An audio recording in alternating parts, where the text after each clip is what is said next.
What is the real truth about Mario Balotelli? We've heard this story before. Talented player but had a bad attitude and wasted his career, right?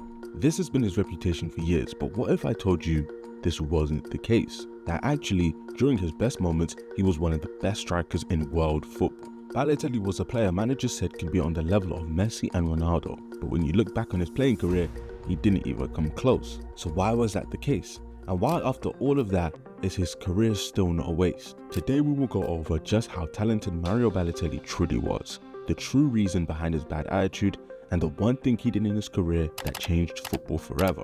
So let's talk about Mario Balotelli, burst into the scene at Inter Milan at just 17 years old in the 07-08 season, spending 3 years playing first team football there. In just his first 2 years, he was instantly hailed as a wonderkid. A striker with lots of talent and hype surrounding him, he scored in some big games to get his name some buzz, including a ridiculous brace against Juventus, showing off his strength, first touch and composure to single-handedly destroy them as a 17-year-old. He was scoring bangers regularly, showing people exactly why he had the nickname Super Mario. Whenever Balotelli played, people were impressed, and rightfully so, but even at just 18 years old, you could start to see the red flags. Mourinho was his coach at the time and knew how good Mario could become, but in training, he refused to put the work in. He needs to train harder, because if he was to train half as hard as players like Zanetti and the others, he would be one of the best in the world, but he only trains 25% as hard. His discipline was poor, but it only got worse. In his third year, the 09-10 season, Balotelli became the best young player in the world, but also became the most controversial. Despite the talent, Mario often proved himself to be uncoachable.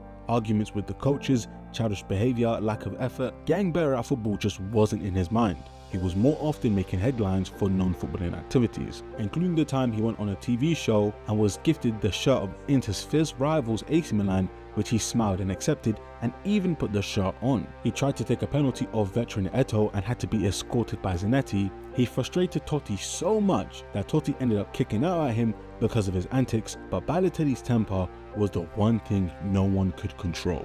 Mourinho tells a perfect story to sum this up. We went to Kazan in the Champions League. In that match, I had all my strikers injured. I was really in trouble and Mario was the only one. Mario gets a yellow card in minute 42, 43. So when I go to the dressing room at halftime, I spend 14 minutes of the 15 speaking only for Mario. Mario, I cannot change it. I don't have a striker on the bench. Don't touch anybody. Play only with the ball. When we lose the ball, no reaction. If somebody provocates you, no reaction. If the referee makes a mistake, no reaction. Mario, please.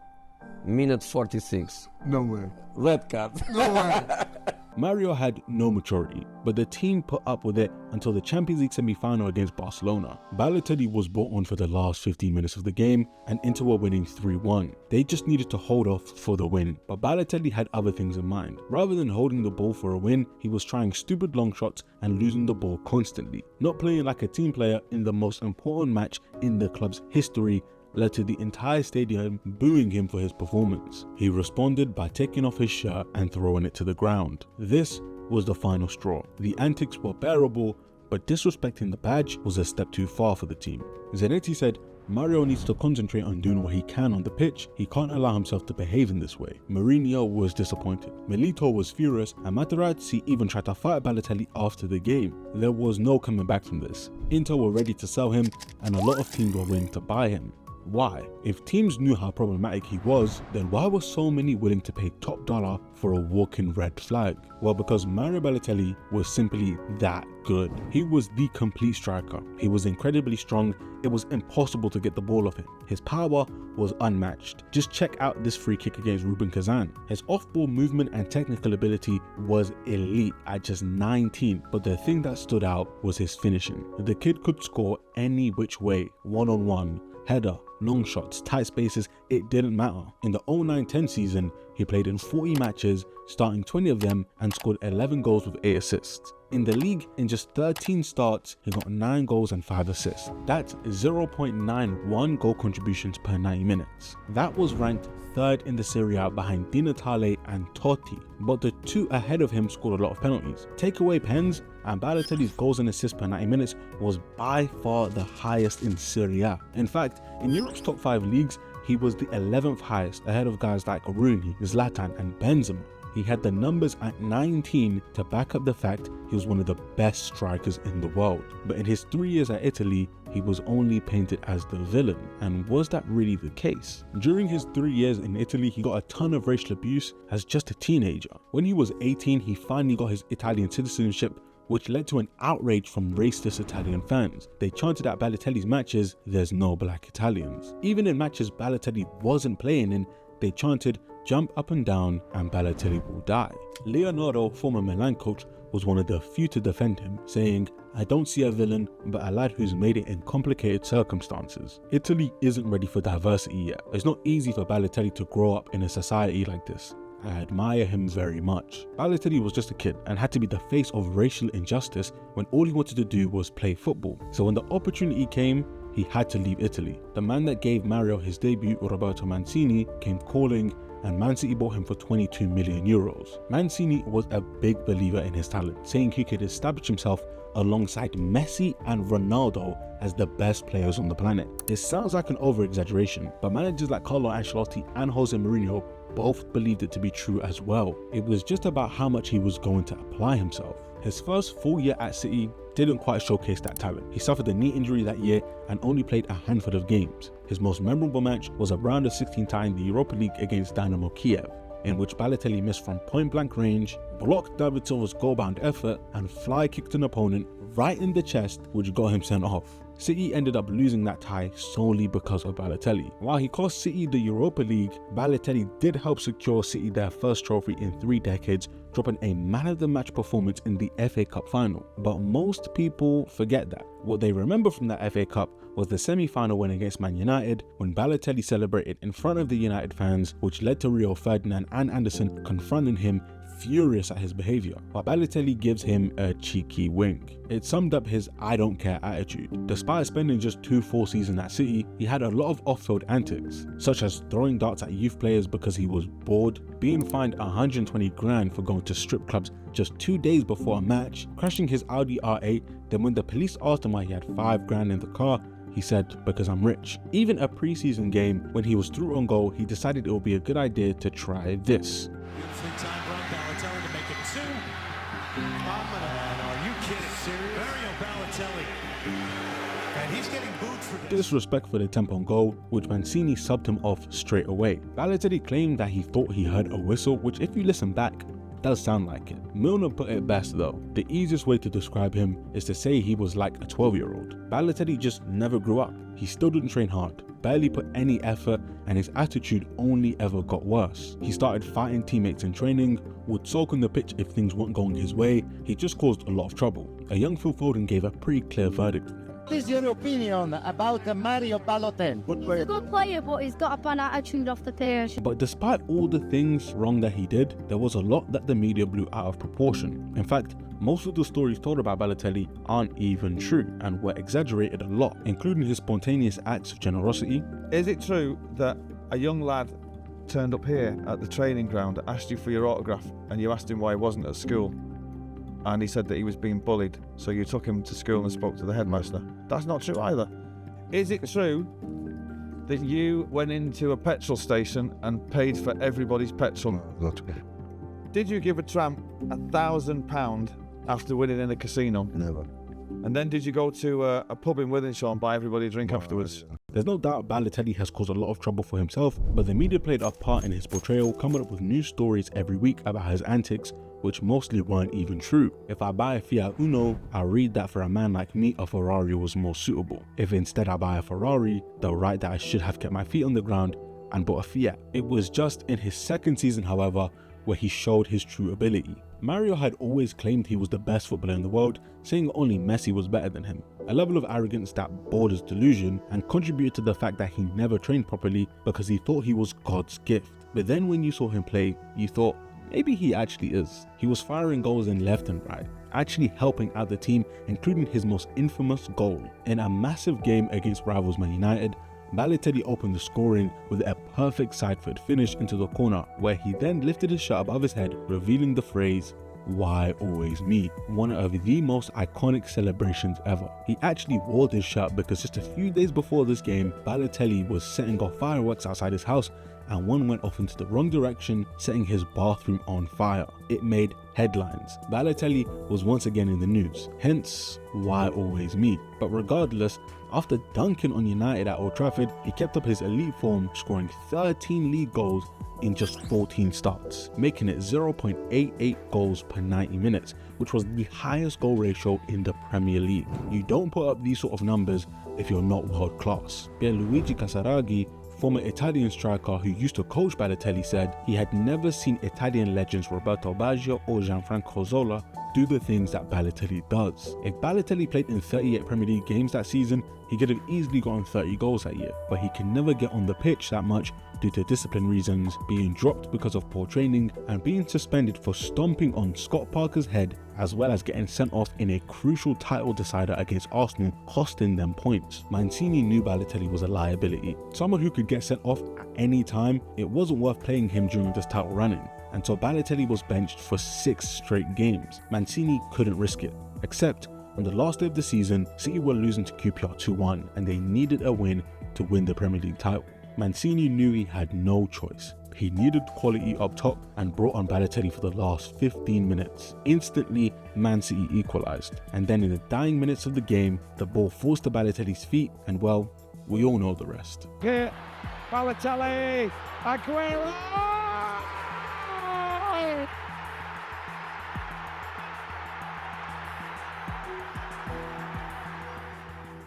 His only ever Premier League assist, and it was to set up the goal that won City the Premier League title. For the 4th year in a row, he was a league champion. People were finally ready to see the 21-year-old hit the potential everyone thought he would, and what better place to do it than Euro 2012. Mario finally earned his spot in the national team and played in a major tournament, starting the first 2 games but not necessarily playing the best. He came off the bench for the 3rd game against Ireland, where he scored his trademark scissor kick from a corner, which got him back his starting spot against England in the quarters, where he once again had a decent game as Italy beat England on penalties to advance through to the semi-finals against a strong Germany side. A chance for Balotelli to perform on the big stage, and this is what he did. And see it, turns away from Hummels, Balotelli!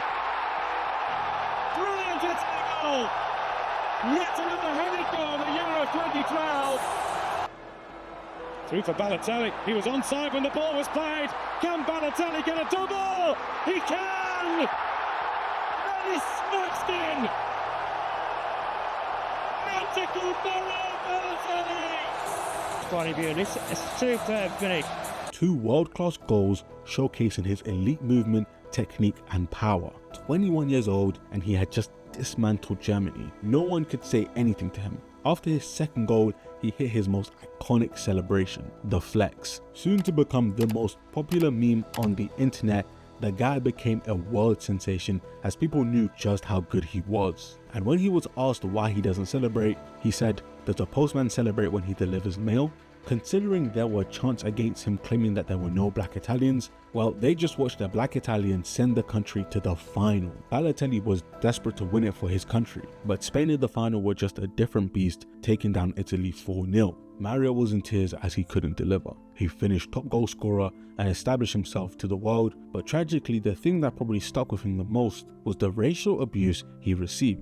During the Croatia game, a set of fans started making monkey chants and even threw a banana on the field. No matter where he went, he was always targeted, always abused. There was no avoiding it. Things like that undoubtedly messed with his head a lot. After coming off a world-class Euros campaign, the 12-13 season was very poor from Balotelli. His discipline got a lot worse. He was barely training or trying and was being fined by the club a lot of money. £340,000, which he refused to pay, meaning he was dropped from the team. Eventually he paid and apologized. Mario and Mancini's relationship was also very complicated. It was more like father and son. They would fight like cat and dog during training, then walk off with their arms around each other's shoulders. They were even caught fighting after the time Balotelli went too hard on a tackle in training and Mancini went crazy. Not many managers could put up with Mario, but Mancini accepted all the craziness that came with Balotelli because he was the coach that knew him the longest and knew just how difficult it was to be Mario. Meeting when Mario was just 15,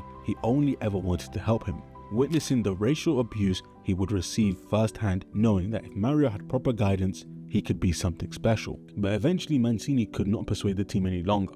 Everyone else's belief that Mario would fulfill his potential faded away and Mancini was outnumbered. So in January 2013, Balotelli was let go to AC Milan back home to Italy. Mancini was devastated about letting him go, calling him one of his children, but he knew this was for the best. A change of scenery was needed. After scoring 1 goal in 14 games for Man City in the first half of the season, Balotelli exploded for AC Milan, scoring 12 goals in just 12 games, lighting Serie A on fire with his goal scoring excellence. Averaging nearly a goal every 90 minutes put him third in Europe's top 5 leagues behind Ronaldo and Messi. This was one of the few periods Balotelli actually applied himself. Motivated being back in Italy and joining a new club, he showed what he could do on the pitch, which was be a difference maker, and he transformed AC Milan. The 13-14 season saw Mario once again have a stellar season.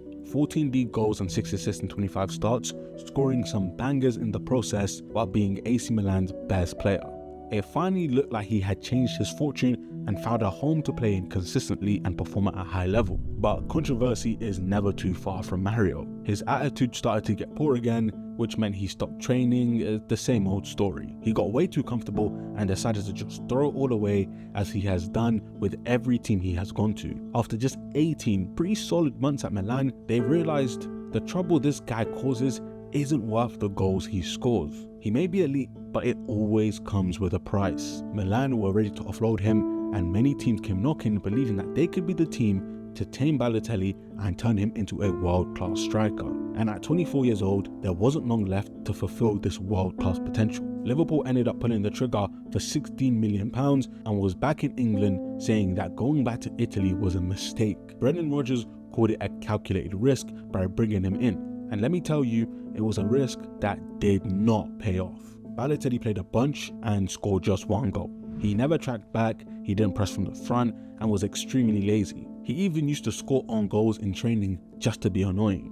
He was causing unrest amongst the squad and didn't even bother to get to know any of his teammates or the staff. It was a year that was worse than anything we had seen before. Once again, he was the architect of his own downfall. But once again, there was good reason. Balotelli was dealing with his father being sick and also wasn't able to see his 1-year-old daughter. The guy had too much on his mind, but instead of dealing with it in an appropriate way, he decided to just give up and not care as per usual. Liverpool ended up loaning him back to Milan for the 15-16 season, where he played terribly, scoring 1 goal in 20 games.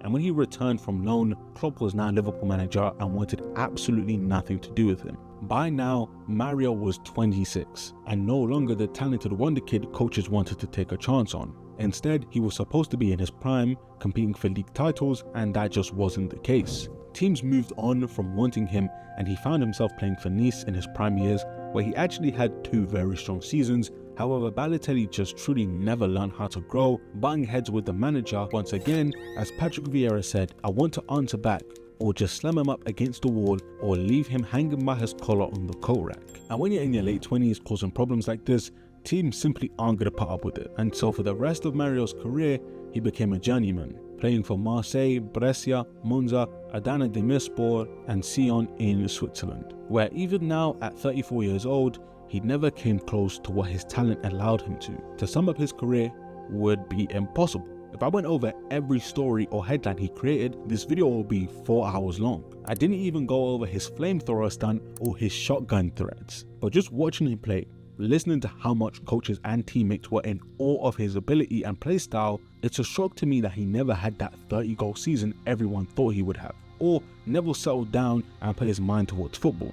Instead, he was caught in one cheating sex scandal after another. He was fighting teammates, being on the news for all the wrong reasons. It's difficult to hear this story and not think, what a waste. But when you truly peel back the layers, you know that this was far from the case. Balotelli was adopted by a white Italian family after being born to Ghanaian parents and grew up in Brescia, a neighborhood where he was the only black person, where regularly he would get racially abused as a kid, even asking his parents if his heart was black or red like everyone else's, washing his skin to try and get rid of the black color. Even when he played football during his youth days, opponents and fans would racially abuse him, and being a teenager and hearing 50,000 people make monkey noises at you, I mean, things like that go beyond football.